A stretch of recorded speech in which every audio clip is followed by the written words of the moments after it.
Greetings, devotees of the vertical, and welcome to Magnitudes, where we dissect, with surgical precision naturally, New York's skyscrapers.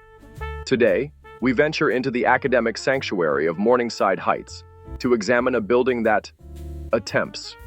A building that aspires to Gothic grandeur, but, I fear, remains firmly in the realm of imitation. Behold, if you dare, Claremont Hall, a 41-story condominium rising with a certain timidity beside the venerable Union Theological Seminary, a building that styles itself Neo-Gothic, a building that, in my humble and, let's face it, rather expert opinion, possesses an unmistakable whiff of the Swedish furniture emporium.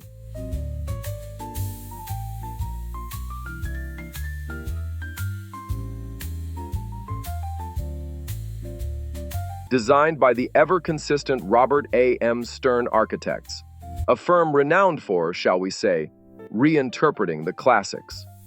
Or, as some less charitable critics might put it, producing high-end architectural pastiches. They have a certain formula, let's call it. A formula that involves a liberal sprinkling of historical references, a dash of modern luxury, and a rather heavy reliance on prefabricated elements. It's a formula that has made them immensely successful, of course, but it's also a formula that, at times, can feel a bit predictable.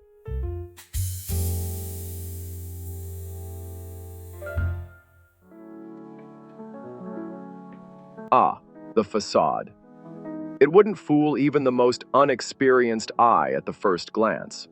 I am sorry, but it simply does not look like limestone, no matter how many press releases subtly hint that it does. What we have here, in reality, is an impersonal system of precast glass fiber reinforced concrete panels, or GFRC. A modern, efficient, and, let's be frank, far more unsightly, yet budget-friendly material than genuine Indiana limestone. These panels are molded, textured, colored, all to simulate the appearance of stone. And the windows, lancets, they're called. Tall, narrow, perfectly identical. High efficiency, of course. No room for medieval drafts here. But do you feel the history? Do you sense the craftsman's hand? Or do you perhaps detect a faint disappointment? And this is where the Swedish inspiration becomes painfully evident. Observe the pattern, or rather, the absence of variation.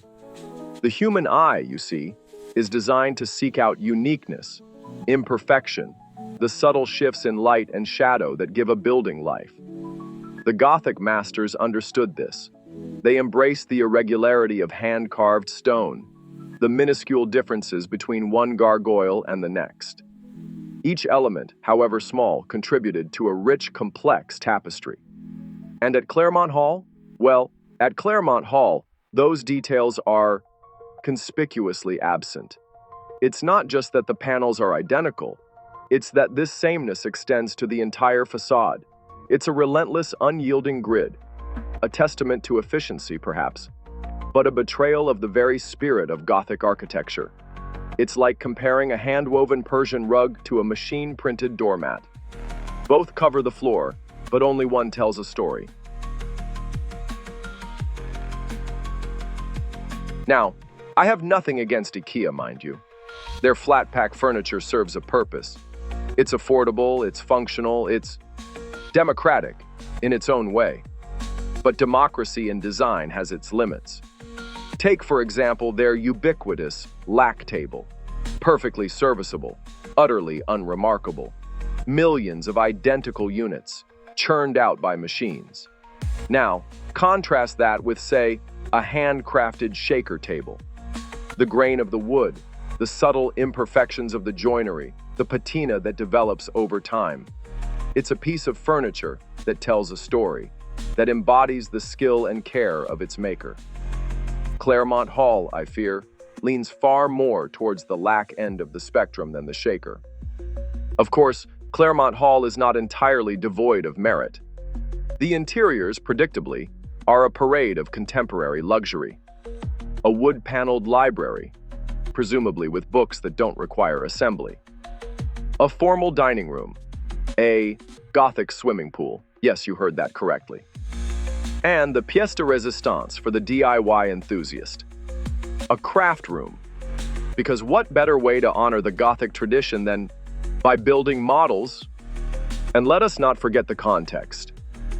Claremont Hall stands on land once belonging to the Union Theological Seminary. Its construction, in fact, was part of a deal that provided much-needed funds to the institution. A sort of architectural Faustian bargain, selling one's soul, or at least a prime piece of real estate, in exchange for a few luxury condos? It raises an interesting question, doesn't it? What is the true cost of progress? Can we justify sacrificing architectural integrity on the altar of financial expediency? It's a dilemma that plagues many historic institutions, forced to choose between preserving their heritage and ensuring their survival. And in the case of Claremont Hall, it's a dilemma that is etched, quite literally, in stone, or rather, in GFRC.